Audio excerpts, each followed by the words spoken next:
Sorry everybody, I dropped an internet connection there a few minutes ago, so sorry about that. It was just, I'm after getting it all sorted out there, I think. So just yeah, so tonight you are with me doing RPI live.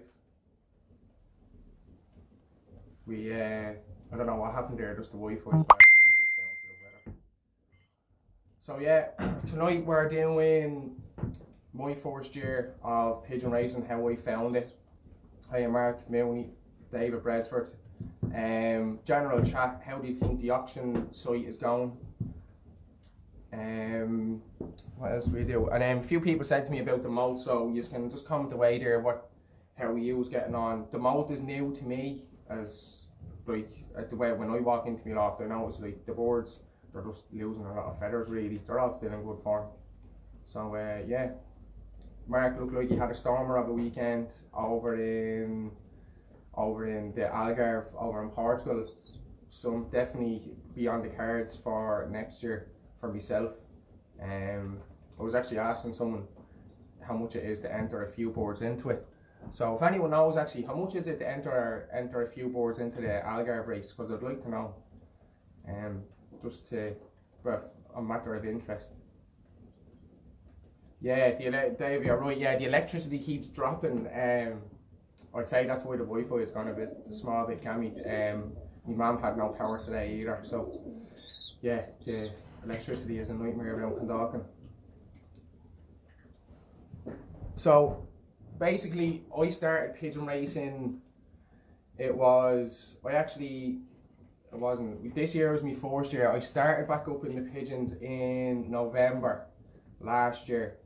I found myself with a bit of time on my hands, so I said I tried to do them before when I was really young. I tried to get into racing pigeons. I was only young. I was only like 14 or 15, so I hadn't got like a huge amount of money to do it the way I wanted to. So I sort of knocked it on the head, went off, served my time, qualified mechanic, and so then I wanted to get back into them. So that's what I did. So November last year, I'd say it was about 2 weeks before the November show, I went out and bought a Barnaby shed to get started in the pigeons, and then I found out about the show. So we are there. I says to my little brother, I says, do you want to get involved with me and two of us do it as a team? He first of all, he said no, he didn't want to do it, so I said right, that's his own choice. So I went in, said to my mum and dad, yeah look, I want to get a few boards, alright, for the shed. They said yeah, fire it away. And so the November show came up, and then obviously it was coming up to Christmas time, so my nanny and granddad gave me, I think it was 100 quid, saying here look, we'll buy you a pair of boards. My mum and dad gave me a few quid to buy a pair of boards, and so I went out to the November show. They were out there, obviously my mum got me one or two things to get me started off. So I bought a trap, and I think I bought 3 pairs of boards, and so I bought 3 pairs of boards, brought them back, went down to the corner store, bought myself a few nesting boxes and started breeding pigeons and then obviously I joined my own club, Clondalkin Pigeon Racing Club, which is a very good club, very competitive club, great members, great people in it. So yeah, I started breeding away. 4 youngsters hatched out then on Stevens's Day. So got me rings and all off my club secretary, run my youngsters, and then just start training away. Obviously watching a lot of videos, watching a lot of YouTube videos, because not many people tell you. Like obviously there's one or two people to this day that I still get on to give me a dig out with me boards.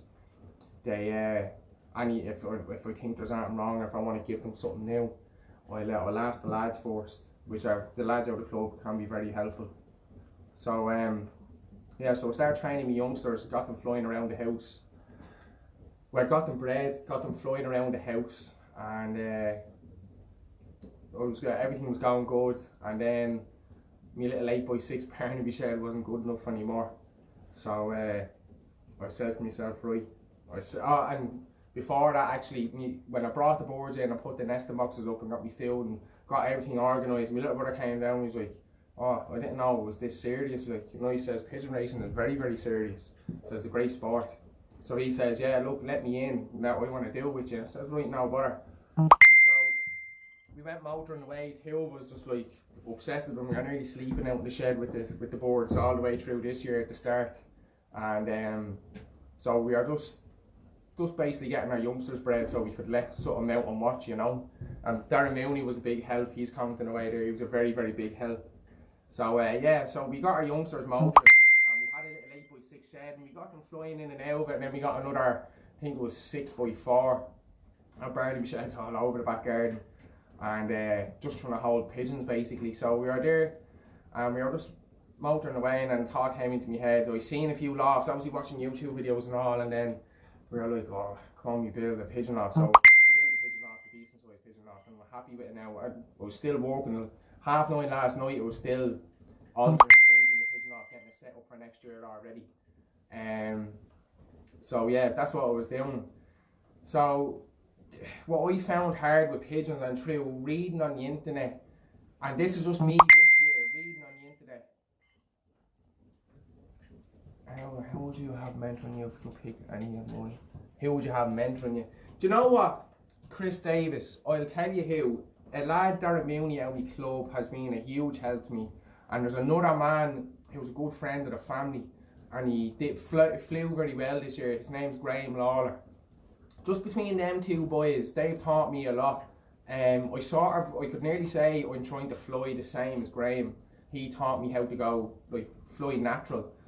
Put me a bit of an insight, gave me a lowdown on natural boards, what he taught. I liked his thought on natural boards and natural board racing, so I said, right, I'll do that. But then there's another side to it as well. Darren Mooney, like, he gave me a few DVDs, but it was over in his loft, and he showed you a few things, and then like he just through texting him during the day, he'd always pick something up off him. He doesn't even mean to be telling you that, but you'd be getting stuff off him, like, you know what I mean.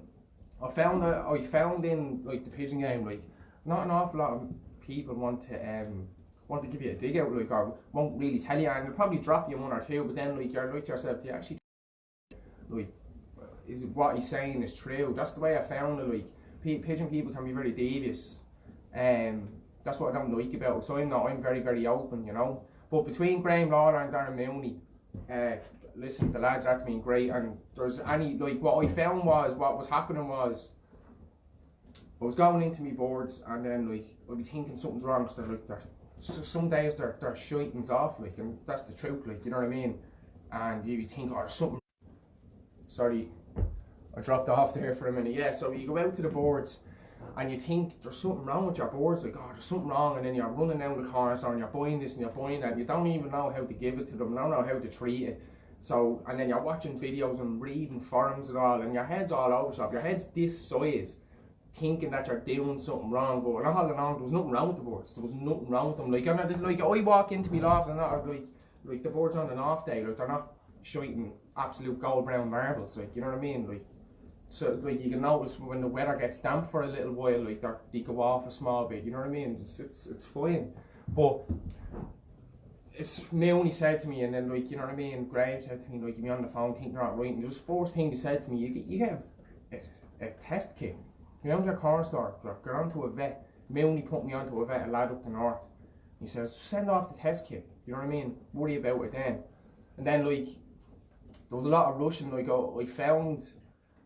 rushed into getting stock boards, and then all of a sudden I had like 12 pairs of stock boards, and I haven't even raced the race yet. And then it's only further on down the line I was saying to myself, I shouldn't have even bought any stock boards.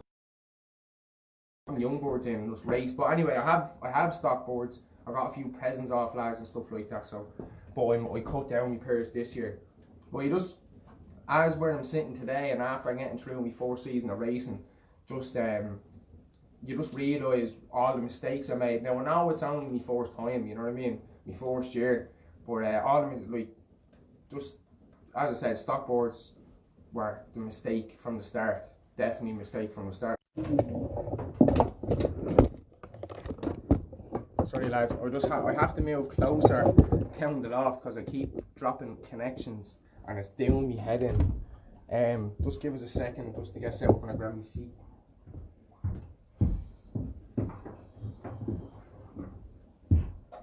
A little barrel that I have to sit on to entertain all yous. Anyway, that's it.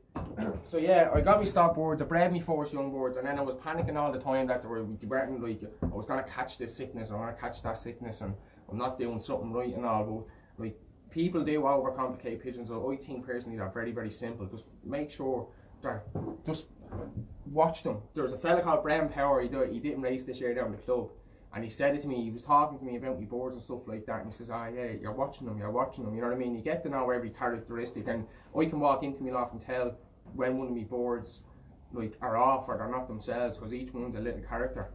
But yeah, so first year racing, so we got them bred, we got them motoring around the house, and then we started road training, and I put an awful lot of effort into that bit of road training. Yeah, I know, Chris, sorry, the internet does keep dropping, but it should be alright now, please God, because I was too far away from the Wi-Fi, because I'm outside in the loft, so, but it should be better now, sorry about that. So yeah, so we bred our few young birds, and we got presents off people for young birds as well. And see, as well as that, I bred my young birds very early. Like, I could have been finished breeding at the end of January. Well, no, sorry, middle of February I would have been done. And but then, right, so I got my first team motoring, and they were great. They were flying around the house, coming to the whistle, hand feeding them.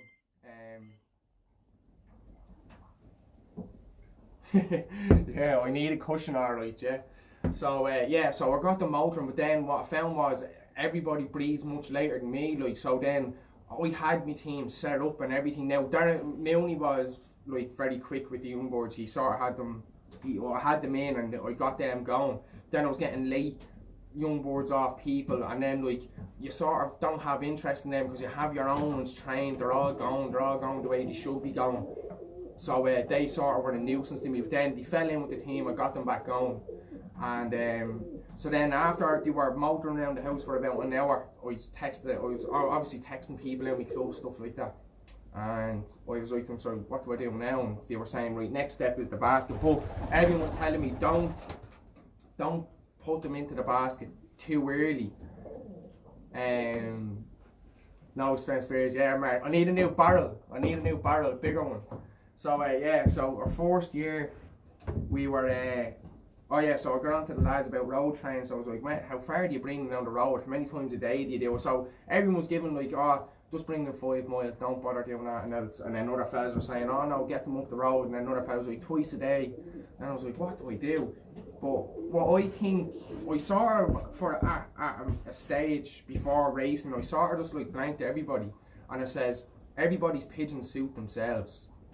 I honestly think that, like, your pigeons, like everyone, like, you make, because you breed your young birds, you'll make your routine, and your birds, like your routine, your birds will just adapt to that. So I just did my own thing, I started doing my own thing, and like I didn't see anything wrong with this. Now I can't say I got a position or that in this year, but I was racing against darkies. Now that's another thing.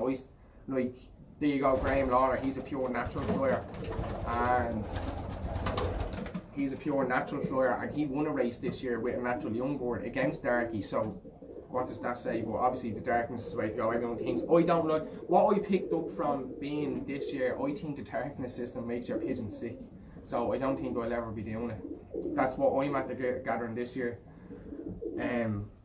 So yeah, I was getting my birds down the road. And so first training toss, I brought them bang on 5 mile. So me and my little brother brought 5 mile down the road, real nervy, like only a basket of pigeons, like only about 20 or something. So we brought them into the car, and my ma was with us as well, so my ma came with us. So we drove up the road and we let them out, and the nerves were gone. We were like, because like you hear lads like going on a training toss and dropping their whole team, you're like, oh no, imagine none of my pigeons came back. So yeah, so we brought them up the road, and anyway, so we were there. It was really exciting. This is our first time bringing our birds up the road. Are they going to come back? Who's going to be forced? You know what I mean? So real hyped up for it. So we brought them up the road anyway, and we let them out. I was only 5 miles, so we were like, right, 5 miles. And I had my ma speeding home. My ma was like banging home as quick as she could now, because we wanted to be back to see the birds coming in. And so we did that, and anyway, and the birds weren't, and I took them like, it was the first toss when we were there, and I think it took them like 40 minutes, but after 20 minutes we were nervy. We thought all of our birds were gone, this is it, good luck. So no, they all made it back, And then, to be honest with you though, we dropped one board this year training. That was it out of, how many was it? I think at the start we had like 28 young boards or something like that. We dropped one.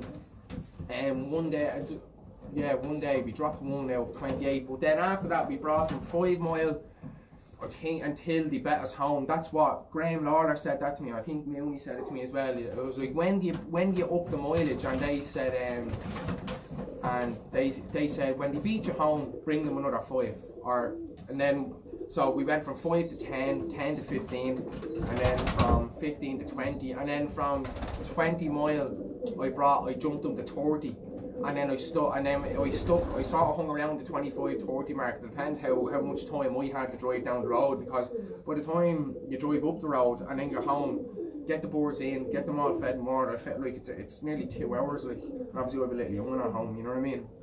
Yeah, that's what I found. So I started them off 5, 10, 15, 20, and then from between 25 and 30 mile, then that was grand.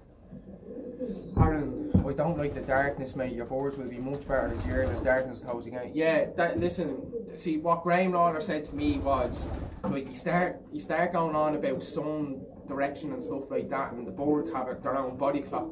This is from what I understand from it, and I totally agree with you. People say a darkness board won't fly as good as a natural board as a yearling, and I agree with that, but I think personally it messes with our head, because you're bringing the board further on in its life, and it's still a baby. Like you can't get, the way I look at it is that my little young, she's 2.5, so if I say to her 2.5 years of age here, like, jump into that car and drive it, you know what I mean? She's not going to be able to do that. Like, it's just against nature, and I think, yeah, it does mess with the board's head personally. Now here, I'm only in pigeons a year, but that's what I've gathered from it. The darkness does mess with boards, and to be honest with you, like, my boards have been, as natural, they've been great for me, and I can't fault them. And like, I was sitting at my back step the other day, and my pigeon flew down. They were out, I had them out the other day, and they were done flying, and one of my hens that I bred one of my first pigeons that I bred, she just flew down to me onto my knee, you know what I mean? It's just pure class, like, deadly. But yeah, so anyway, we got them training, and then lads were saying, don't train them too, like, I think people are telling me, train them between like 5 and 4 weeks before the first race, because if you train them too early before that, you'll take the form out of them. They'll come into form before racing is started. So we probably did start training a little bit too early. We were just excited. See, that's the thing, like, your first year, you just want to experience everything as quick as you can, and it just gets you, you make mistakes. So next year, like, today, as you can see just behind me, I did all that, they're for stock, I just did all them boxes. Down the end, you can see that's a new sliding section down there. That's from your race cocks and all next year. That was only done weekend just gone. So yeah, we only built it off, like, it cost us an absolute fortune, and we're literally have to turn it apart and set it up completely different for next year.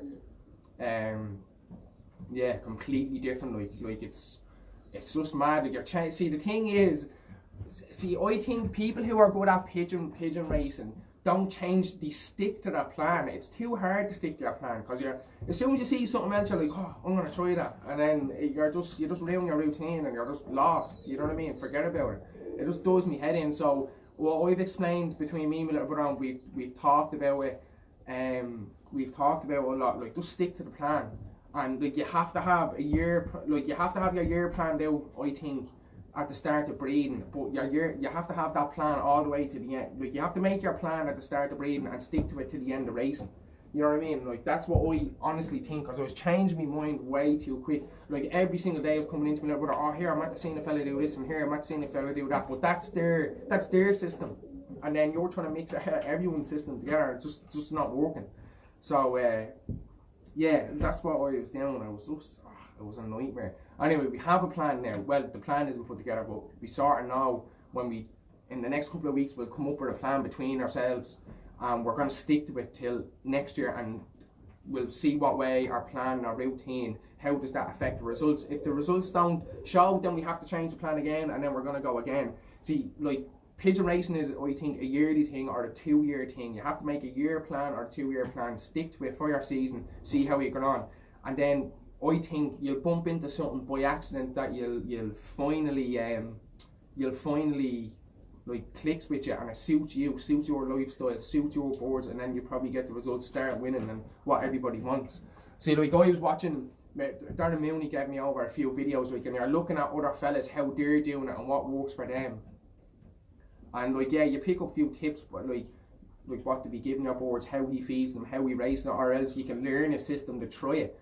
But yeah, it's like you just stick to your plan, routine. Sorry lads, I'm not even looking at the comment. I'm not even looking at your comments. I'm on a flick through them because I'll just run away myself blabbing. And then we'll flick down.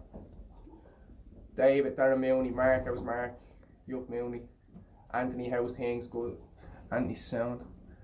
Scott Barron, how are you? David, Andrew Walton, Adam Owen. Puerto Rico, Caribbean Islands, very good. How are you? Balcony Pigeons, no, Super Flyer. Darren Hunt, how are you? Chris Davis, how are you? Alan Healy, John Berry. Who would you have? I answered that question. Yeah, the two lads, they're doing a super job with me this year. Stephen Pearson, Herbie Thorpe, how are you? Willie Deans, Aaron Senior, Graham. What internet keeps dropping? Yeah, no, yeah, we'll have a whip around for the cousin. Yeah, we need one. It's terrible to see. How far are you? I told you, starting them off 5 mile. Top of the morning to you, sir. Well, it's night time here, so don't know where you're living.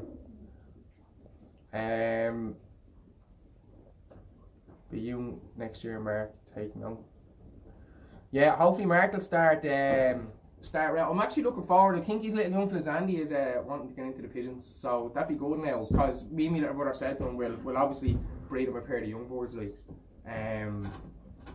to get him start motoring. But Mark thinks time is tied up now, hard as it is to keep everything going. When you see him to get pigeons, you have no interest in doing work anymore. That's what'll happen, because you'll just be out in your loft thinking of ideas and changing your routine constantly. Yeah, keep it simple. Who said that now? David Redmond. Yeah, keep it simple. Let the bastard do the talking. That's a lot. I hear that a lot from everybody, and it's the truest thing that anyone could say. Like, what I find mad about Facebook and just people in general, like, yes, advertise. I've nothing against selling boards. I've nothing against like getting in a nice pair of pigeons and breeding them and selling them. I've nothing against it. That's animals. That's how it's always going to be. You can't do anything about it.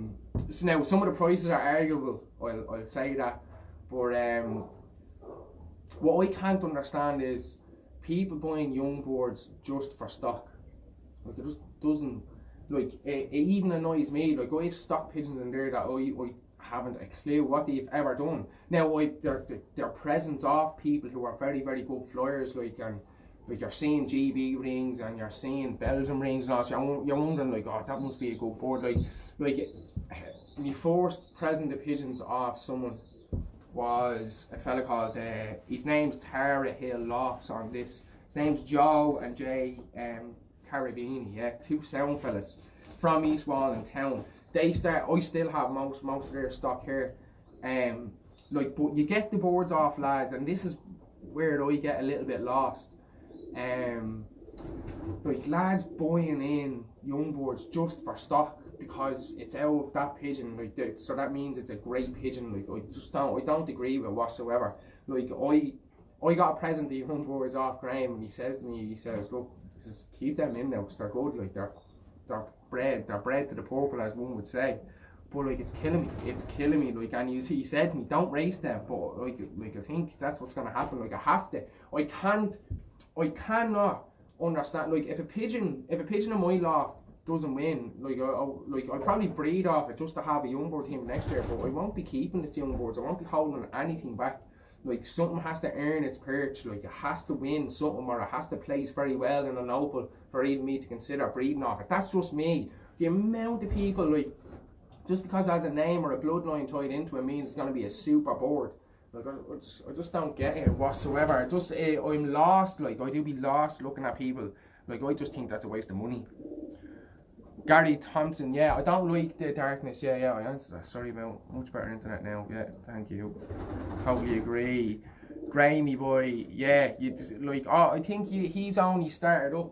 Graham, yeah, listen, you're gonna find yourself running around in circles for about a year, man. Probably even 2 years, and then you'll probably, like me, like you're still just constantly trying to think of new things, but you'll pick her up, bro.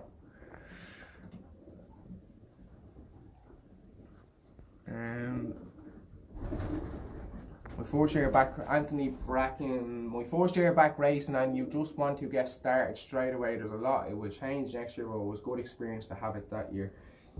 Yeah, definitely, like, you just run around like a lunatic thinking they're doing this and doing that. You're going to, I thought, right, be honest with you, like, I was getting in these boards and I was thinking my young boards are that good that I was just going to run away with everything, I was going to win everything. But then you go down to the club and you meet the lads, and there's a lot of old schoolers there, about 20 years on me, and anyway, and they just wipe the floor with you. But I keep saying to them, I'm coming after them next year. Next year is my year. I'll win one. I am going to win one next year, please God. The Loft Studio. You need to get building, Mark. Yeah, definitely, he will be. If you want to race young boards, you must race due darkness. I don't know, that's your own opinion. But look, there's a few lads that know how to race a natural young board. I don't know how to do it, but they do, and they win with natural young boards. So I don't know. Like, I think with darkness, if you want to race the whole season, you have to do darkness. But if you breed your boards right and have all the time, and as I said, your plan at the start of the year, or even November the year before, and have your plan and stick to your plan, and then breed your young boards to suit you for a certain few races that you probably want to try and win, I think a natural young board can do it. It's trying to mess with nature and light. Grammy boy, it's trying to mess with nature and light and feel it would mess with their head. Light and darkness is like Earth's round and sun is flat. Yeah, that's right. Alright, Paul Mac and Paul's gas fella, yeah, he's always commenting away. Routine and repetition are in management, and variation in motivations is the key. Yeah, so remember I was telling you, like, I was redesigning my loft, let's say. That is, motivation is a lot got to do with that. So I'm setting up for next year to hopefully be able to motivate boards to go home quick and win. So that's yeah, that's the plan. Routine. I have them, like, you don't have to have a routine to, I don't think you get your boards to suit your routine. You don't suit yourself into your board's routine just because, like, what I find is you watch a video and then your man's doing it this time, that time, that time. That's what you think you have to do, but you don't. I don't think that. You just do it your own way, and your boards will just fall into it. And then once they get used to that, that's them then sorted, I think.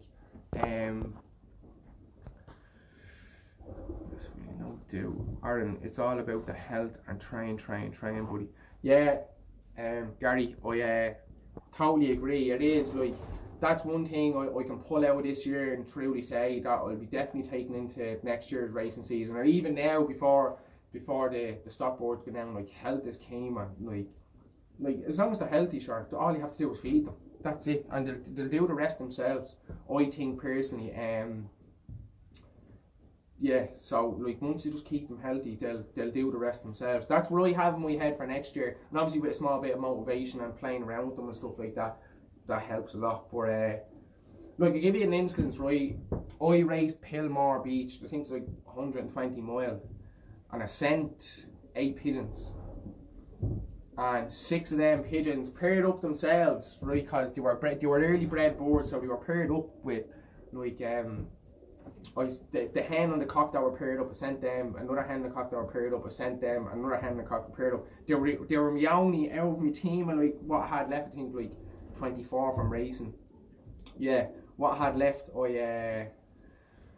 they were the only 6 paired up. So I said, but I hadn't been training, and I was just laughing on them because I was sort of like locking up my boards, but they were all still. Them 6 were holding. They had enough flights and all, so I was happy with them. So I sent them. Then I picked 2 boards, 2 hens that were just sitting in the loft. They weren't paired up or anything like that, and again young boards. So So I was like, right, I said, I'll send it 8 of them just because I was bored. I was going to be bored on Saturday, I had nothing to do, so I was like, right, I'm going to race my pigeons. Now, I was still offline them, they were giving me a good hour, an hour and a half around the house. They were healthy, they were eating good, and I still had them on the system. So I says, right, I'll send them. The only birds to come back from that race were the 6 pairs. I dropped the 2 hens. So there you go. And yeah, they did alright now. I'm not saying I was, geez, I must have been out. I was out. The winning pigeon was ahead of me by about 7 minutes or something like that. I don't know, I got blown out of the water. But that's your man Stuart Maloney. He wins away with the racing, the young board racing this year. He did very well. Another fella, what's his name? What is that chap's name? Oh, I can't think of his name. Another fella. It's always between him and Stu every week.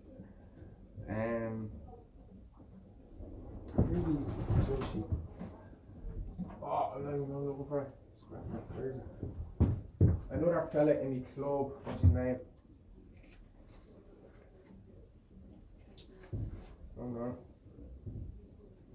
Or D&T Desmond down my club. It's always between him and Stu with the young boys. Them 2 lads fly out our skin. But anyway, yeah, they're always smoking me every week, so don't get near them. But anyway, next year I'm coming for you. I'm gonna beat you. But yeah, so them 6 pigeons were the only ones that came back, but they were the 3 ends of the 3 cocks were paired to each other, and they mounted home for me. They did very well. That was the time I did the live at Pillmore. That was that race. Yeah, I raced that one. It was thanks, David. Yeah. You will have some great success as you are a Google listener to all the best from the coming, all the best for the coming season. Sam William, you never have a good thing to say on this page, mate. I don't know even what they're doing on it. How are you? Good, Mickey Henderson, sound, yeah. Alright, Dale's watching. That's my best mate. You only put them on darkness for 4 weeks, pal, and breed second. Watch David. Yeah, I agree with you. I was going to do that next year. I was going to breed my first rounders, put them on dark, and then the second round put them on natural, but I just don't like darkness. I honestly think anyone I know this year who did darkness with their pigeons is they just got sick. You know what I mean? It's as simple as that. Like anybody I spoke to who put their pigeons on darkness got sick. Like there's a fella in my club. No, do you know what I'm going to say? That's cool. But yeah, no. So I don't want to be telling saying this fella's pigeon got sick and that fella's because none of my business. But yeah, no, they just get sick, and that's simply why I'm not doing it. I just don't want sick pigeons, man. But I do like they do. I just don't, and I believe in that it does mess with their mind, and it's not good for them. I think. Natural boards can fly, can win Aaron Ennis. So I only started racing last year, and my young board won the ripping race, 140 mile 5th race. I totally agree with you, bro. But the other 80% of pigeon flyers I think don't. But I agree with you. There's a lot of lads out there that will agree with you. Yeah, a natural pigeon can fly, of course it can. It can win. It can fly very well. It's all about taking part. Mickey Henderson, yeah, that's the buzz. Like, yeah, we like just that first race of mine this year. It was what is it? It is down in County Tipperary. It's only like 74 mile or something. What's it called? I can't think of the name of it. Yeah, first race this year. If anyone knows the first race, what's the first race? Down in Tipperary, Torless, yeah. Torless is the first race. It's only like 74 mile. That was my first race. So all my boards went down to it, and me again, like we're coming home on the Friday. I was up mad early Friday morning. I was down in my pigeon off for about like, I don't know, I think it was about 5:30 in the morning. Like this was my first race. Like 5:30 in the morning, I was down in my pigeon off. Cause if you told me to go run 74 mile on an empty belly, I'm not gonna do it. I'm gonna go back to bed, or else I'm not gonna win. It's that simple. So I got up really early, and obviously I just gave all my boards a small amount of feed because you need a bit of juice in the tank. Your car doesn't go without petrol. It's as simple as that. So yeah, I 5:30 in the morning. I gave them all the small feed. Went to work, came back then for 5 o'clock, basket up my boards, and this is my first race. Me and my little brother run around, went down the club, forgot our clock. We went down the club without our clock, and my mum was like, "Have you got your clock, boys?" We're like, "No." Had to fly back up to the house then, get our clock, Torless, yeah, thanks Greg, Torless, yeah, sorry, I couldn't think of it. And so we legged the back up, I flew, dangerous driving all the way up, back up to the house, and anyway, got the clock, went back down, anyway, everything was grand, all worked out, so our boards went off, and talking to a few lads down the club and all, and everyone saying good luck, stuff like that. So we went home to my missus, and like, oh jeez man, I couldn't sleep. So I must have been awake till about 2 in the morning, just thinking about how they were getting on and all. So then we were like, right, I got up the next morning, we were sitting in the kitchen, sitting there drinking tea at like 5:30 in the morning, waiting on the boards to come back. I think that was a late liberation or something like that. I remember the lads giving out about it. Yeah, so we were there, and we flew down. Well, we were there from 7, but the boards didn't get released till like 11 o'clock in the morning or something like that. But the best part was, and it is just about taking part, the best part was every single one of my boards came home, every single one of them, and all of them, just seeing, I remember just my little brother sitting on top of the pigeon loft, and I was sitting there on the step outside the back door, and we were there, and we were sort of like getting a bit disheartened, and then boom, first board, it was a board bred by Darren Mooney actually, she came fluttering straight over the house, flew down, smack straight on the board. Oh, we were running around the garden like lunatics, couldn't believe it. It was deadly, and then every single one of them came in. We didn't lose any boards. That was a win for that was a win for me. I didn't need the win for the race that day. That was my first race, and all my pigeons came back. They were all grand, not a mark on them. Like, that was my own little win, on that day. And anyway, yeah. But then a couple of races later, you start wanting to win, and then the addiction gets you, and you want to start being the best. But that's not till next year. Anyway, we'll flick through the comments. If you put your boards on darkness at 4 and take them off as soon as it is dark, you will have no problem. Yeah, I think I know how it works. Yeah. Taurus. Sickness comes from stress, especially with YBs. Yeah, Stephen O'Brien, I totally agree with you. Such as darkness, basket, training, racing, overnight in a truck, it's all stress. Not only but what else they pick up in the crates, mixing with our boards. Yeah, there's loads of factors into it, of course, but personally I just think that darkness just brings it on, just makes them sick, man. That's the truth. But yeah, but then again, like, my boards were sound this year. I didn't treat my boards once in the racing season. Not once did I have to treat them for anything. Like, they were just spot on constantly. I think, well, I suppose I didn't race a lot this year. I sent them to like 4 or 5 races, and they were 100%. And then like the first 2 days to come back in, they're showing a little bit weird. But then by the time it's like Wednesday, they're back to normal, and you get them back into their routine, I think. And anyway, I am 25, but I love flying pigeons. How's this, Mickey Henderson? The best thing is when you see our pigeon diving down to the loft. Yeah, you're dead right, it is. It's the best experience in the world. Like, and just you putting all that effort in, and then you're sending them up the road a couple of 100 miles, and he's good enough to come back to you. I think that's a little win in itself, definitely. I race natural youngsters on the door methods. Just give them 5 races, then put them away for the following year. That's exactly what I did, and that wasn't a plan. That was pure by accident. They only got 4 or 5 races this year, Gary. That's what I did. And that was I only get them 5 races just by accident, because I just didn't want them doing anymore. A lot of lads like Mooney and Graham were saying, listen, just pull them up now, because they're going to start like losing flights and stuff like that, you know.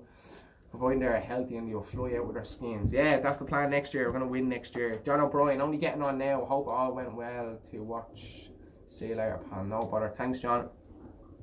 Aaron, listen to Gary. He's a top man. He knows his stuff. Alright, here, listen. There's no doubt about it. Of course, I will listen to Gary. He's a very nice chap. Good luck next season, pal. Yeah, love the same to you, Stewie. Next year be a full season. So yeah, definitely can't wait for next season, but as well, what I found, like, I thought I was out the door with young boards, like I thought I was so busy, like I couldn't find time to look after them enough. But then, like, the lads down the club, they're like getting their old board, they're at their breeding, they're getting their old board ready for racing, then they're racing their old board, then they're concentrating on their young boards, getting them trained, getting them down the road, and all. It was like, I was saying to myself, next year is going to be absolutely mental. Like, it's mad.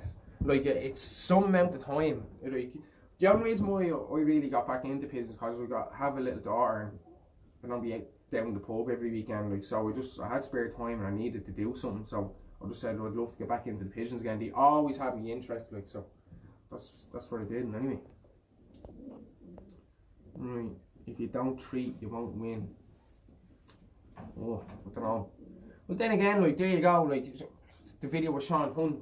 Like he went through young board seasons without treating them because if you look at them and they come back, the tests are okay. Well, like why bother? You know what I mean? I don't believe in like even if you don't treat, you won't win. Don't know about that. In the pigeon game, you learn something new every day. That's Mick Hennessy. Yeah, you definitely do, man. Like just by as soon as you walk into the loft, that's it. You know what I mean? But the good thing is, you know your boards that well. Like you click it straight away. You're like, oh, there's something wrong there, or he's not right today. You know what I mean? Like you learn something new every day. Like I'm learning the mouth. I haven't got a clue about the mouth. Haven't the first notion. Only Darren Mooney sent me on the thing today, super cost.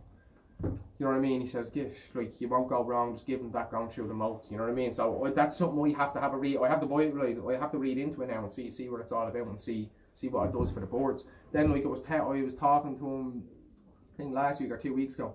I didn't even know there was a molten mix. I just had my boards on breeding duo. You know what I mean? I was like, right, I'll leave them on that now until all the way up to the breeding season, through it, and then I'll bring them off and put them on something else on January. Like. So I didn't even know there was a molten mix. Didn't even know about lads like different types of barley. Haven't a clue about. Not the first clue have I got about barley. In the pigeon game, you know. So Aaron, I just heard you say you never treat for anything. You must have their heads clear. Yeah, Andrew, look at it. Like anyone's more than welcome in. Like I never treat for respiratory.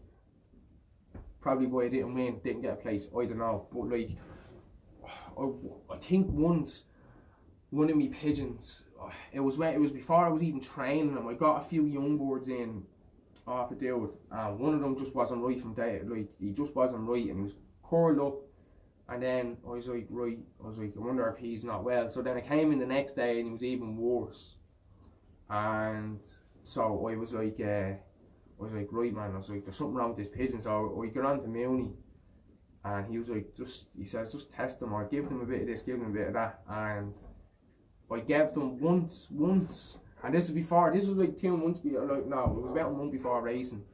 And I gave them 4-in-1, just a 2 litre jar of it, that's it, just a bit of 4-in-1, and you were right as rain. Like, I didn't know if something was wrong, I just panicked and I just gave it to them.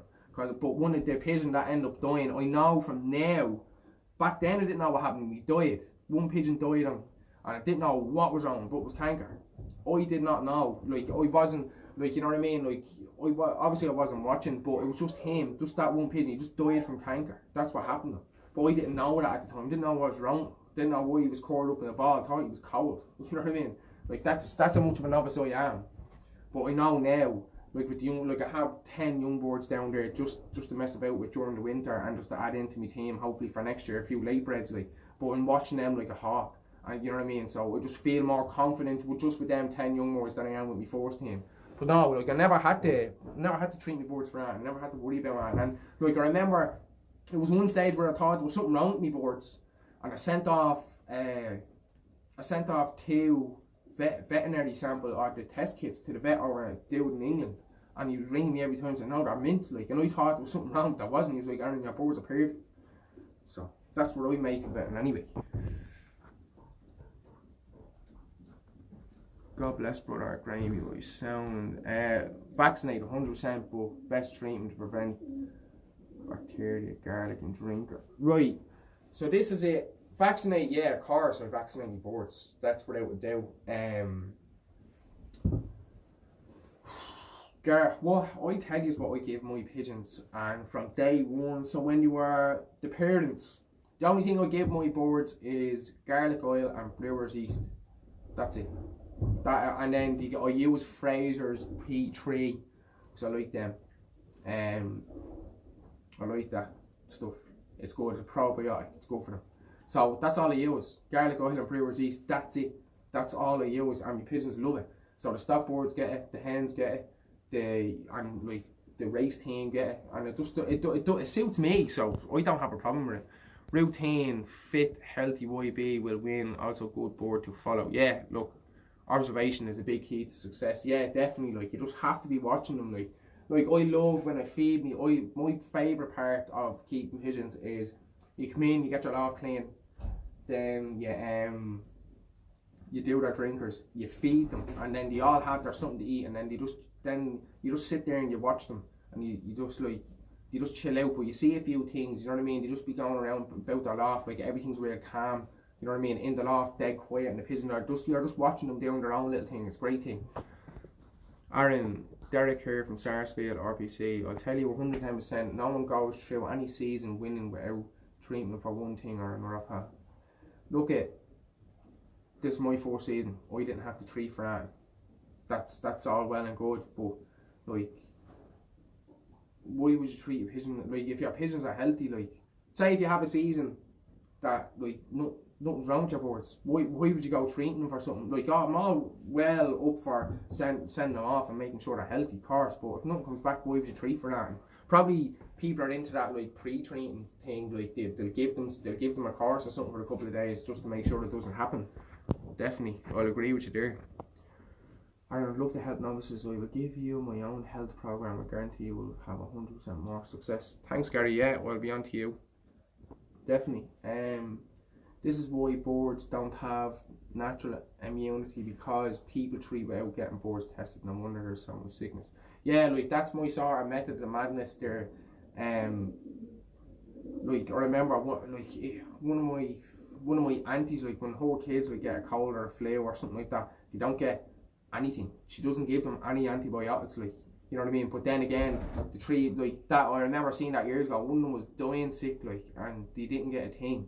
And now, but the boy, one of the, like, the 3 lads, like the 3 of my uncle's kids, are never sick. They're never sick, and but they never really had antibiotics ever in their life, like, you know what I mean? So that you could probably, that's probably it, like, you know what I mean? So that's what I believe in. I believe in that. It's just natural immunity is good, like. Good healthy, who's this replying to Andy Pearl? Good healthy pigeons win races. It's keeping them healthy with the correct medication. Yeah, look at, lads, obviously there's a lot of people watching this that know an awful lot more than me about pigeons. But for me now, the way I look at it, the less antibiotics I can give them, I think that it'll pay off in the long run when they're old birds. That's what I believe in myself personally. By not treating, that's why you're always last. Never said I was last, bro. Yeah. I don't believe in treating pigeons. The only thing my pigeons get is vitamins in the water and some cider vinegar. Just look, if it works for some people, it works. If it doesn't, it doesn't.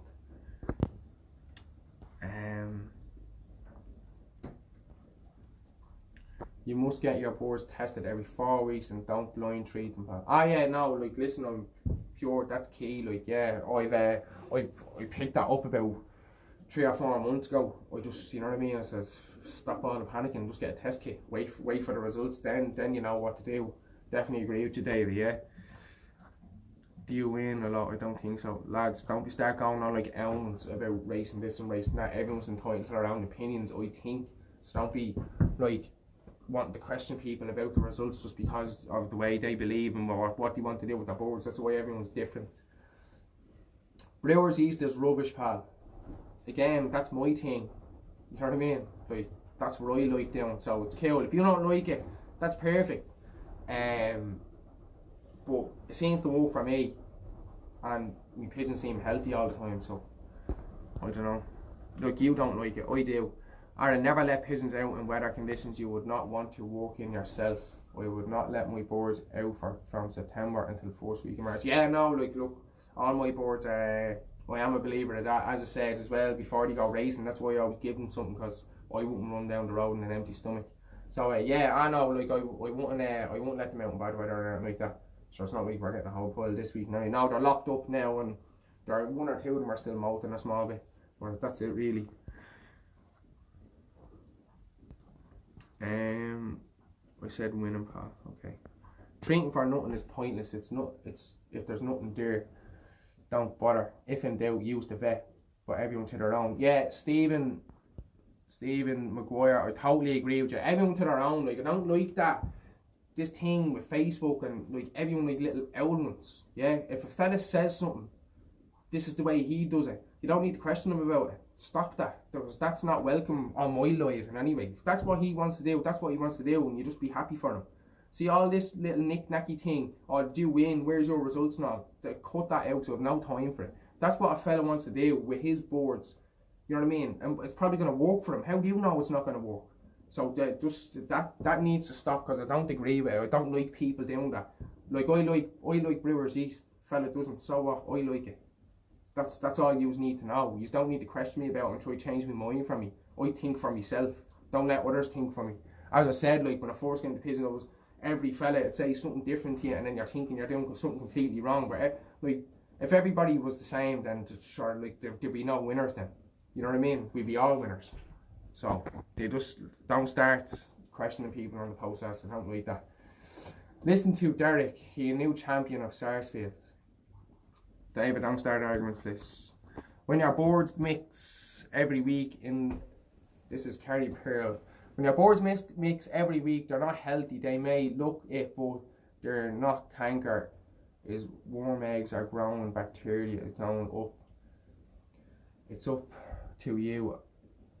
Yeah, look, sometimes I think personally, you get something stuck in your mind, you overthink it, and then it's like, Terry, you could be dead right, and dead, I'm not saying or not, but yeah, look, that is a way to think about it as well. But like the way I look at it is, right, the way how people are about racing pigeons, and everyone's like, oh, health is key, and do this and do that, and my boards are this and my boards are that. Then why is there sick pigeons in the bases? Because everyone seems to be treating them for this and treating them for that constantly, all the time. Someone's always treating for something. So how is there such thing as a sick pigeon? You know what I mean? I just don't get it. I honestly don't get it.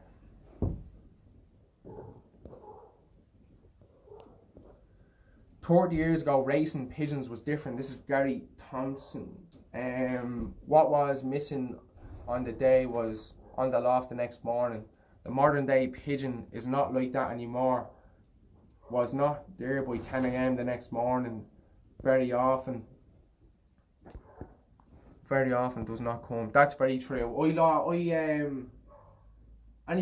think I dropped about 5 boards this year racing, and then never seen them again. But I always had that little hope that I was going to see them again. You know what I mean? Oh, you're going to be there in the morning. Then you get up out of bed before you have your breakfast, fly down, pigeon's not there. Then you come up that evening, sees you back, pigeon's not there. And then you do hope and sort of for the week that's in the day you're going to see our pigeon again, but no, it's gone. Only one product I would recommend is Quill Boost. Cheap as anything, and it's natural. There you go. That works for Andrew Walton. You know what I mean? So if that works for you, bud, keep using it. After racing, beer corn SMR always after mixing helps keep them clear. Again, David Penrose.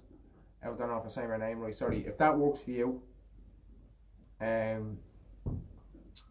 like that's perfect. Like, keep using it. You know what I mean?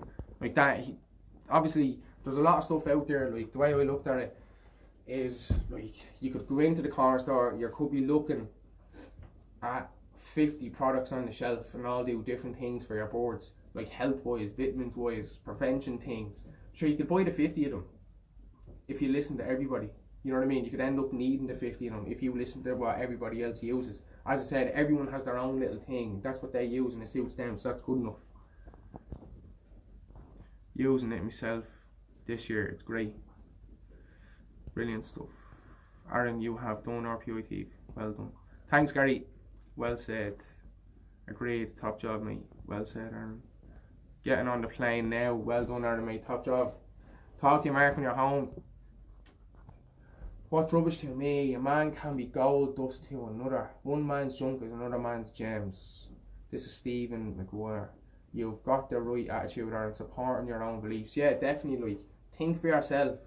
Don't, like, the way I always say this to the boys in the job about paying tax and stuff like that, like the way you, and people just like the toll bridge. That toll bridge does my head in.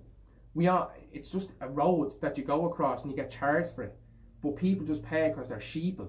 See, that's the problem. Like, nobody thinks for themselves anymore. No one tries to come up with their own system and see does it work for them and get them to start racing again.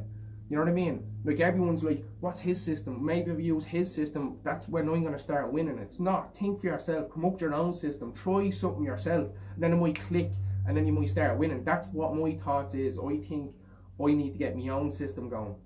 I need to come up with my own little thing. And then that's what's going to work for me. Like, I'm not going to be able to... Every man's back garden is different. That's what I believe in. That's what I believe.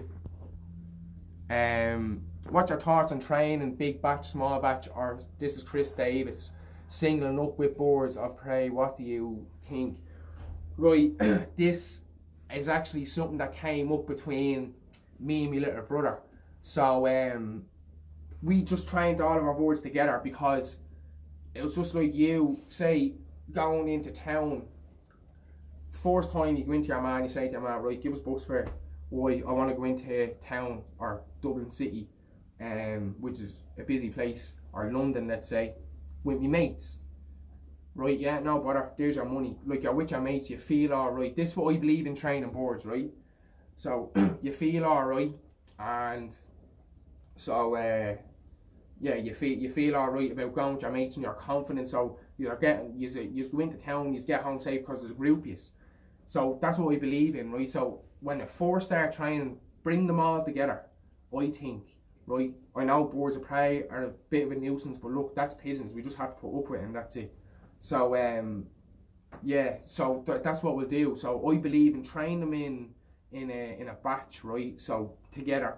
But then, see, this is my plan for next year with my young boards, to bring them on. I think I trained them like in a batch all this year, but I think I made a mistake, right? Because if you want to get them the homing instinct into them, I think, right, is when they leave that basket, the first thing that you need to be in their head is obviously, where's home? I'm not seeing a comment there, hold on, I think it's going to take a bit of me interest. Oh shit.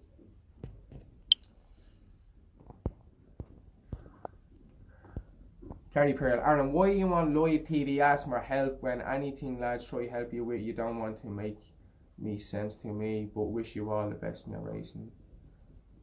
Carrie, I'm not on here asking for help, I'm just saying the experiences of this year that I'm having. It's just general chat that's after just coming up, so I'm just telling people what I did and what I think. And yeah, I'm telling people, I'm not on here dictating to people, I know this and I know that. And there's lads watching this with 20, 30, 40 years experience, and then I'm going to sound like an absolute muppet. That's not going to happen. I'm not asking for help. People are offering help and I'm more than willing to take it, if that's what you're saying. So no, Kerry, I'm not asking for help. It just sort of seems that way, but everyone's just having general chat. So yeah, so train them as a batch, but I think when they're baiting home for you, when they're coming home very, very well, I think, right, is bring them off and let them out singly then. You know what I mean? Let them out on their own and say give 5 minutes gap between every pigeon. That's what I feel. That's what I'm going to do next year. You will learn from your mistakes, pal. You will learn more as you go along. Oh, this is Aaron Senior. Yeah. We all had to start somewhere. It's great sport and a hobby. Main thing is enjoy it onwards. Enjoy it, and the rewards from putting the work in will come, pal. Yeah, look, Aaron, 100%. That's what I believe in. Yeah, but thing is though, I might be getting a couple of smart comments tonight from nonsense people, and then they ask why young fellas and all don't come into the game because of people coming out with stupid things and saying stupid things like why am I on here asking for help on live TV? I'm not.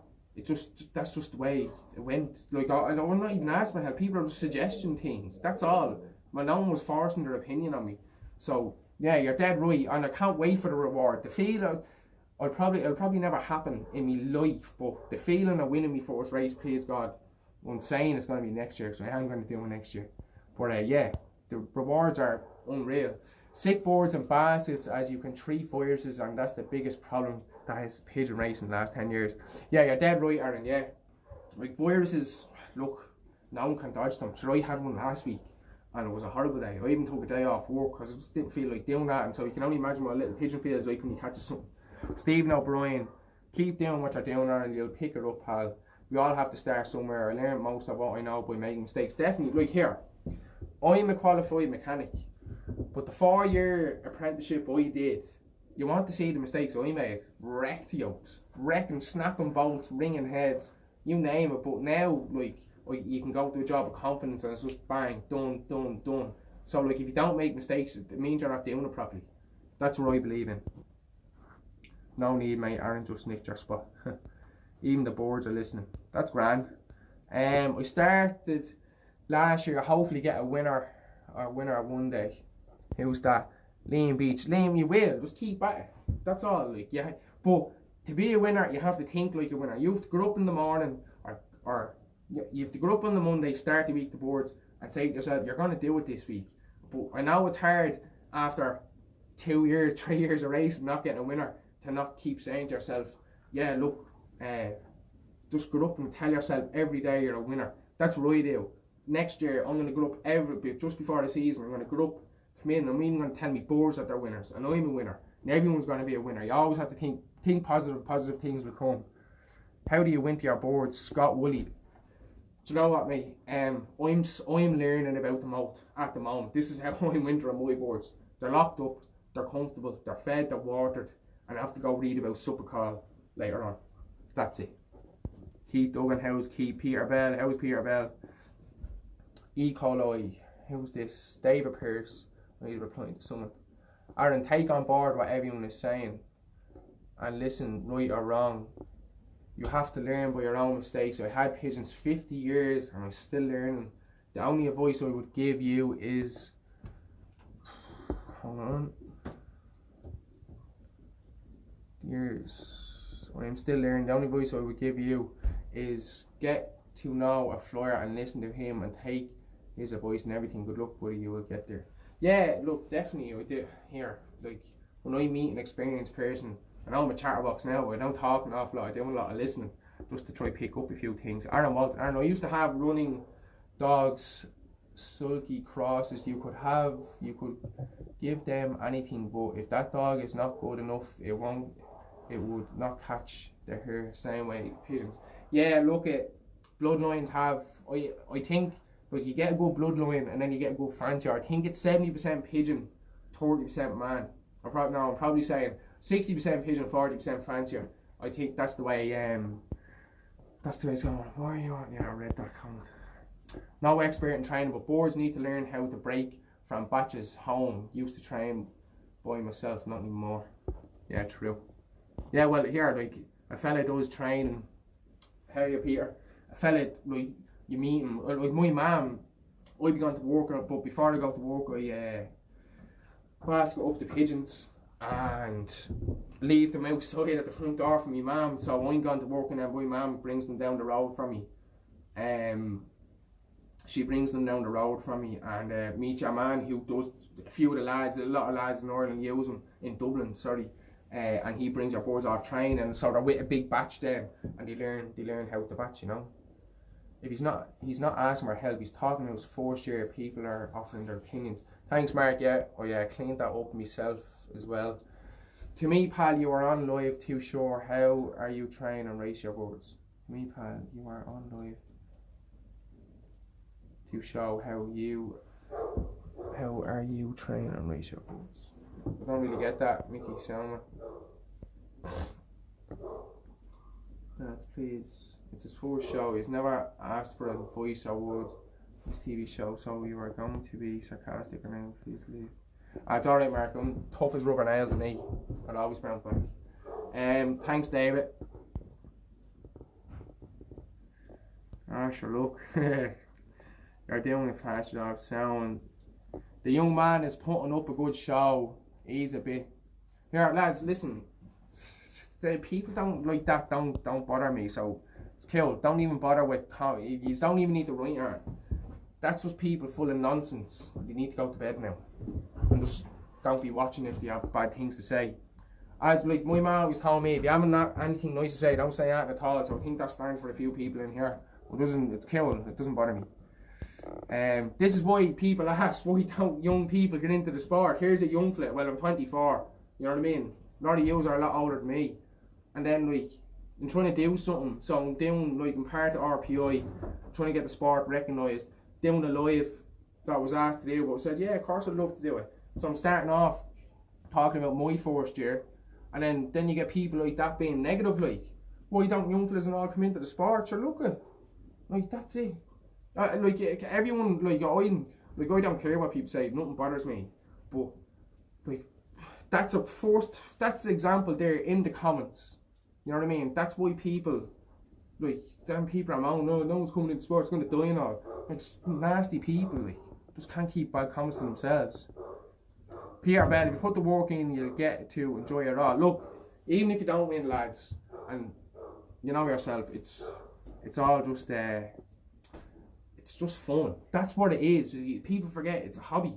Now, some people take it as a professional job. That's all well and good, but like, it's a hobby. You know what I mean? There's no need to go mental.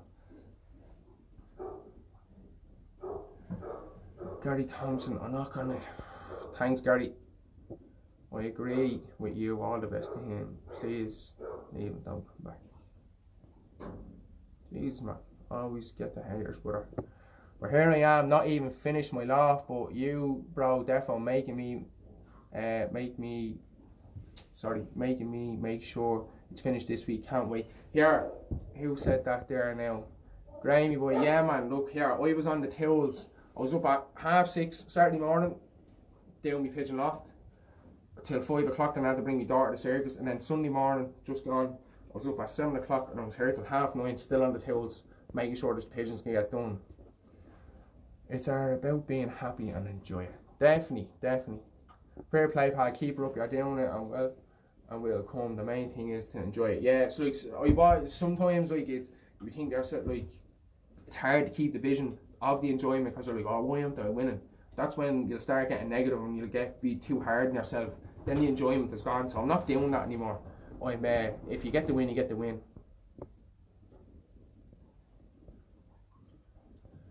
Are there anything you want to know? Then message me anytime. Gary Thompson, the sport needs fans just like you.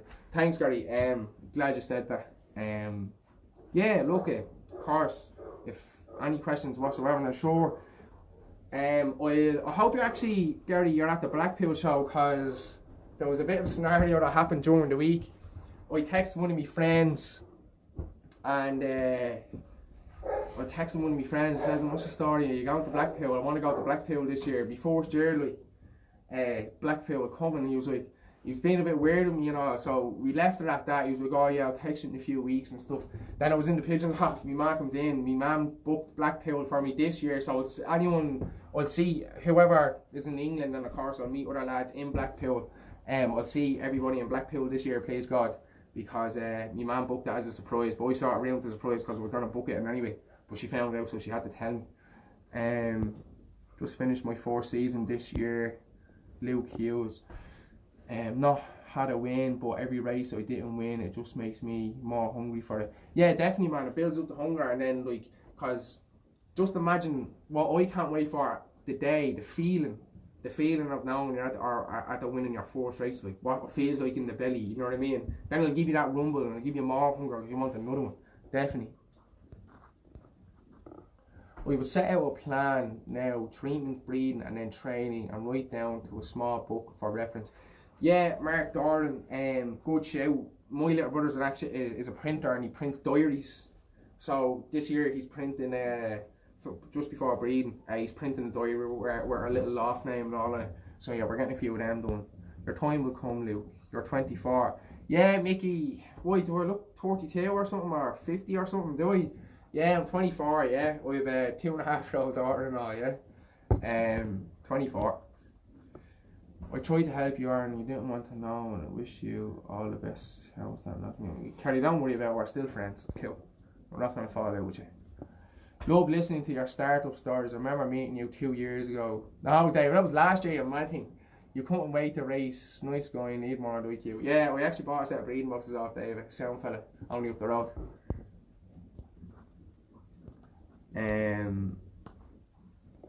Having a notebook and writing everything down will help you learn each year. Every year is racing different. Oh yeah, I have my little notebook definitely. A notebook is great. You need notebooks. You need the pen. You can't beat pen and paper. Definitely not. Well done, Aaron. Hope you get your first win next year. I am gonna. Who's that? Godfrey McMullen. I am gonna get my first win next year. I am. I'm gonna win next year. I'll be at Blackpool. Peter. Yeah. So I'll see you there. Can't wait for Blackpool. I don't keep many. Yeah. So I'm going to Blackpool. You look older, pal. Yeah, nice one. It's only because of my beard. I haven't shaved. I was out building on hard at work today. 30 pair. I don't keep many of. About 40. Yeah, about. I have. What do I have myself? I have 10 breeding hens. I have 10 stock cocks, obviously, to match it. And I have 10 young birds there. I have 11 young birds left over from this year, and I have 10 cocks for next year. So yeah, it was a small team, but I think I'd like to keep it small as well. That's why I didn't build big sections, because it'd be a little bit hard on me pigeons for when, see, for next year, and I have a young bird team left over. So I'm going to be a bit hard on who stays and who goes, because I don't want to keep. Say if I have 20 pigeons there. So say if I breed 30 for next year, I'll keep them. But the year after, I'll be only looking to keep 10 out of whatever I breed, you know. Yeah, David, that is all H Pro. Yeah, it was only last year, man. Yeah, it was it not even this year? Oh no, it was last year. Yeah, no, it was last year. Do you use deep litter or clean out every day? Chris Davis, I clean. Well, my little brother does more than I do, but we clean out every day. Every single day before I'm home from my dinner, I come up to the pigeon loft. I clean out. So go around with my scraper, clean the perches, clean the boxes, clean the floors, clean whatever needs to be cleaned, and then put a bit of loft whitener down for a bit of cleanliness, and that's it really. Yeah, so that's it. Right. Another small subject I wanted to go on. I actually haven't really been looking at it until now. Is how does anyone think the RPI? Has anyone bidding on any auctions in the RPI? From the pigeons from the Who Dares Wins race. Because I was looking at it there, a few birds seem to be doing very well. What do people think of the auction site? Like, how do you think it's getting on? Do you think the birds are going for what they deserve to be going for? Small is easy to manage. I've never kept more than 20 old and 15 young and compete in the 500 plus races. Takes no time at all to single up. Yeah, Stuart Reid, I agree with you. Yeah, I'd like to keep a small team as well. It'd be probably down to the health thing again. I think like overcrowding or overstocking will make me wibbly barrow. Yeah, I think overcrowding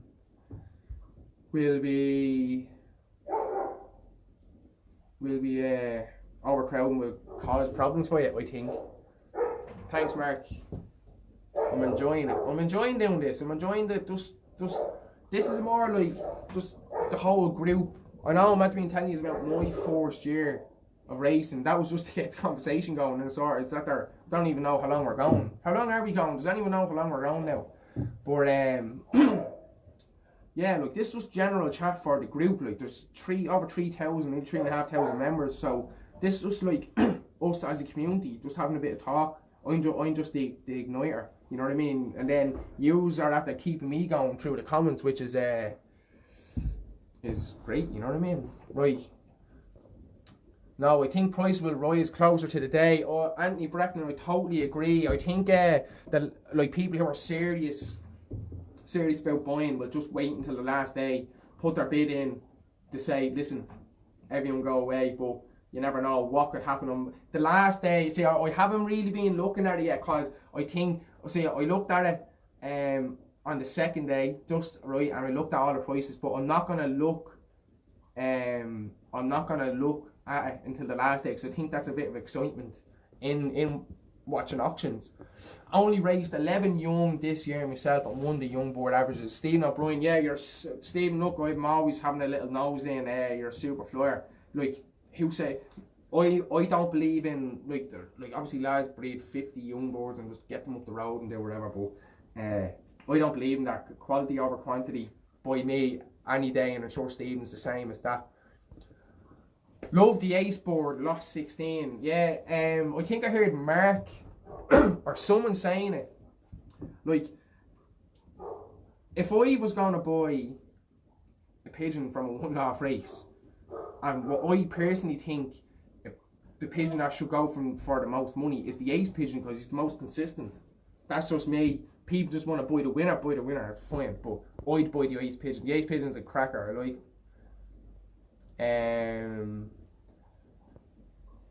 Loving the quality. How much is the winner going for? Gary's one. Last time I looked at it was about 1,600. That's what the last time we seen it. Now I could be wrong. I'm always could be wrong. An hour and 14 minutes. We're not doing very too bad, aren't we? Not. No. How you, Wayne Conway? How are you? You're going 6 hours now. I know it feels like that now. No, it only feels like 10 minutes it does. As a Mooney texts me today, he says, "What are you gonna do for the shows?" I have a clue, man.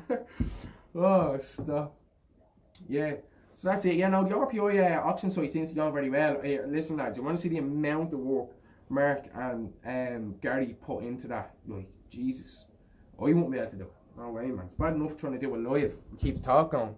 Aaron, brother, this is what you're doing. Is, as I was showing my son videos of your advice and how it's hard and how one day it will be our day. This is brilliant. Yeah, man, Brainy. Yeah, show your young fella, man. Just tell him he's a winner. Always tell him he's a winner. He's gonna be a winner. You will be winners. If you think like a winner, you will be a winner. That's it, really.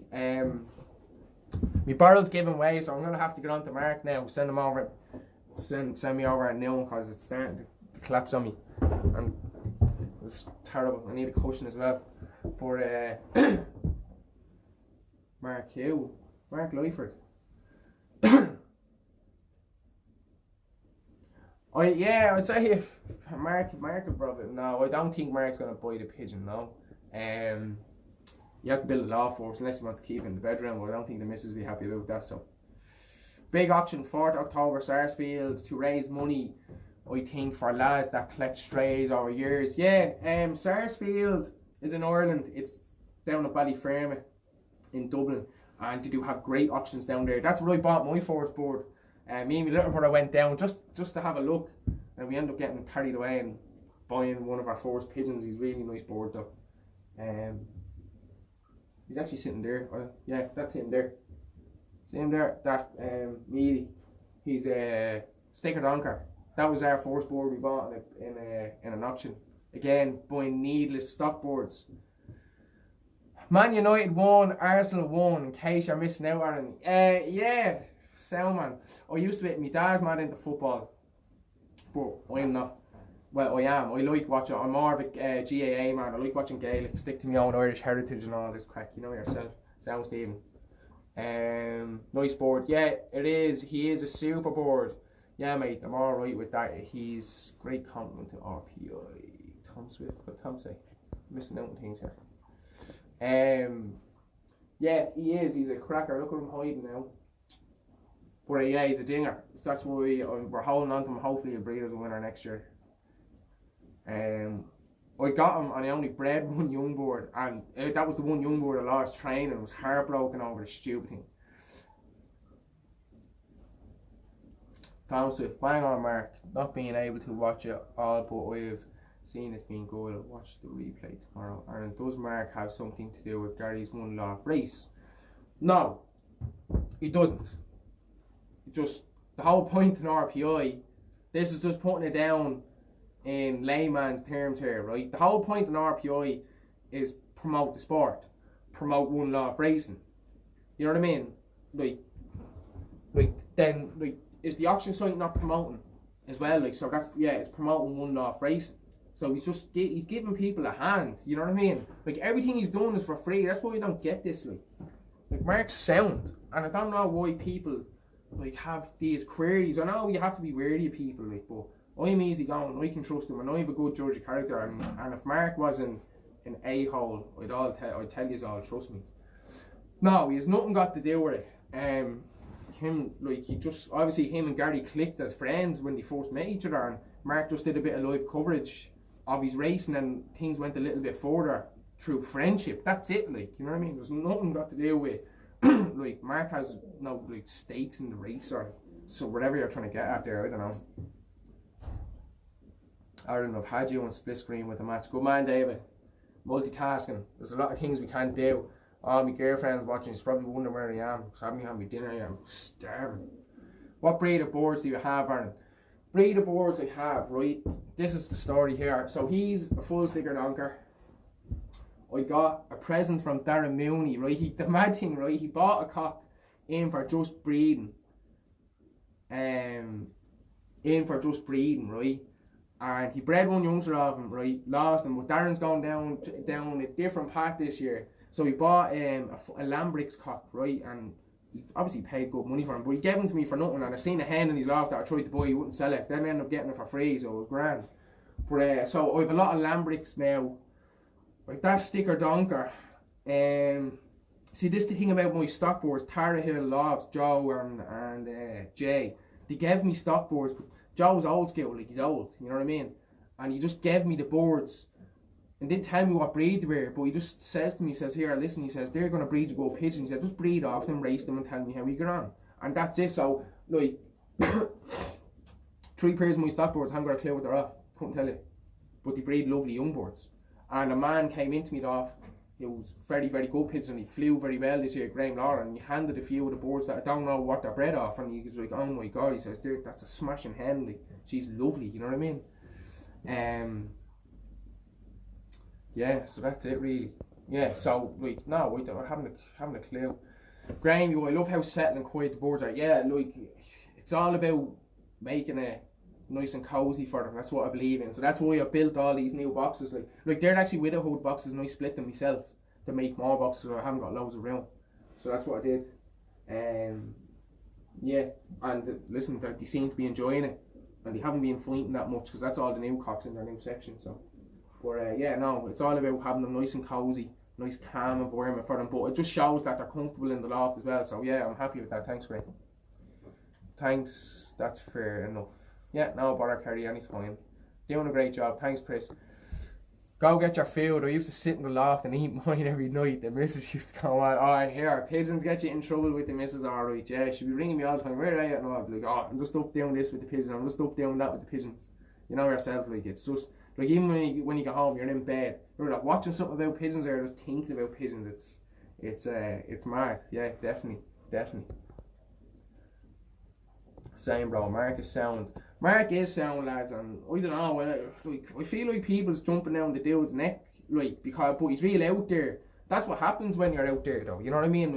Like when someone puts themselves forward, like Mark has, and is doing like crazy shiznick, right? He's doing mad stuff. Like he's setting up auction pages, he's setting up Eagle out. Like here, right? The other, like, out of all the RPI admins and stuff like that, right? Everyone else on RPI is more active than I am. I just glance in and out. I'm a reporter. I'll do my little job with the camera when I need to. Probably I should be doing a little bit more, but like, it's not that I haven't got time, but when I have got time, I do it. But I have a kid and a family. I have to look after her. She's first. But yeah, like Mark's like this Eagle Owl project. That's, you know what I mean. Then he has the auction site, and then like people see the whole. I says to Mark, people seem to be interested in merchandise, right? Mark isn't like, he's not trying to money grab off people, right? I says to Mark ages ago, need merchandise. People seem to want merchandise. No, you have no time for it. No, don't want to do it. No bother. And it's only and then like a couple of months later, he came back to me and he's like, right, I think we do need merchandise now because people want to wear RPI, and that's deadly. That means people are getting behind RPI. They're supporting us. There's people out there that can trust us, right? There's loads of people out there that are mad, like, skeptic about RPI and Mark and what's going on and all. It's like it's some sort of big scam, and it's not. It's just trying to make a community for people to come and do things like this so we can talk absolute nonsense to everyone about stuff. Like, you know what I mean? Like, it's as simple as that. Like, I don't understand why people are real skeptic about him, because he's sound, like, he's dead on. I've learned that Mark Lyford split screen technology. Yes, see, he's rubbing off people. Aaron, give us a tour of your loft if possible. Steve, that's a very nosy question. We don't want to show. I'm only messing. Yeah, there's right.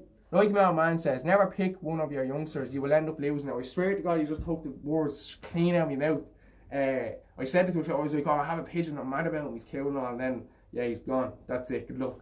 The people want to see me laugh before I go, because I'm going to wrap up now in about 5 or 10 minutes. Just give me a couple of yeses or nos if you want. I'll show you a small bit. Can't say my cameraman skills are going to be very good now, but I'll show you. I've nothing to hide me. This is the winning loft you're seeing right now. So yeah, it is possible to give you a tour, alright. Anthony, what's G? Is G for yeah or no? Yep. Right, I didn't give you a minute there, sorry. If you will, pal. Right. You just want to see it. Yes. Right, I'll show you. I have to move my RPITV. Stop. Right. So, sorry lads for a minute. Bear with me. Oh shit, that's the wrong one.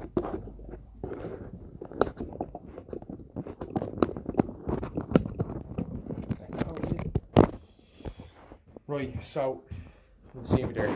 That's see this thing here, that's my RPI stand. That's Mark supplied that to me. Very good little stand doing all these videos. So basically this section here, I'm going to turn the camera around for you. These the barrels are the right colour for RPI, damn right.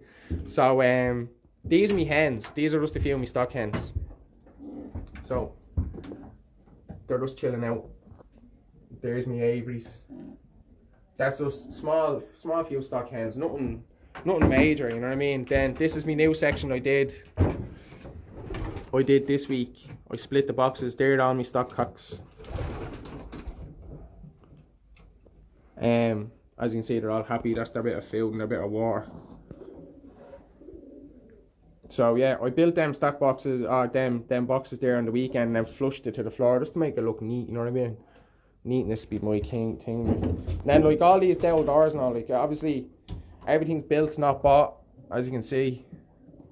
I'll show you. These are a few of my late breads. This is my young board section for next year. There's an out. Yep. So there are just a few late breads that I did. Now obviously there's one or two there that I got for presents for breeding. There's one or two youngsters on the floor. But they're just a few of my late breads for next year that I just bred just to keep myself occupied during the winter, you know. Obviously that's where the clock goes, the winning clock for next year. Hold on, just lock this. Then this year is, this is me race hens. This is me young board hens for this year. So I got them a few new perches this week. Her there, she's the first pigeon I ever bred. That pigeon there is a present. She's a full Lambrix off Darren Mooney. She's an absolute dinger. Then just a few of the lads just all chilling out. That's it. And then they're just down in the aviaries chilling out as well. And then I'll show you my secret section that's going to do all the winning this year.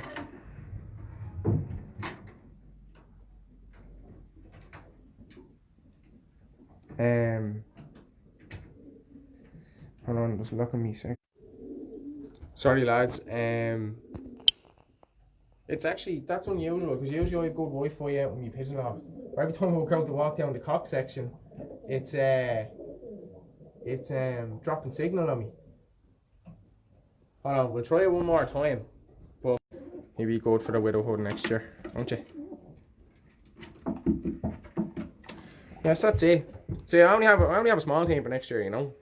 Nothing major. But that's it. So that's my setup. That's a new trap and all I got. That's their aviary, and that's the few boxes that I did. Yeah, so that's what I got up to on my weekend. That's a few of me. Right. Listen, I'm gonna go home and get me dinner. Your pigeons are chilled, I like that. Yeah man, like they're always chilled. I always like to have a nice environment for them. I'm shitting myself. No.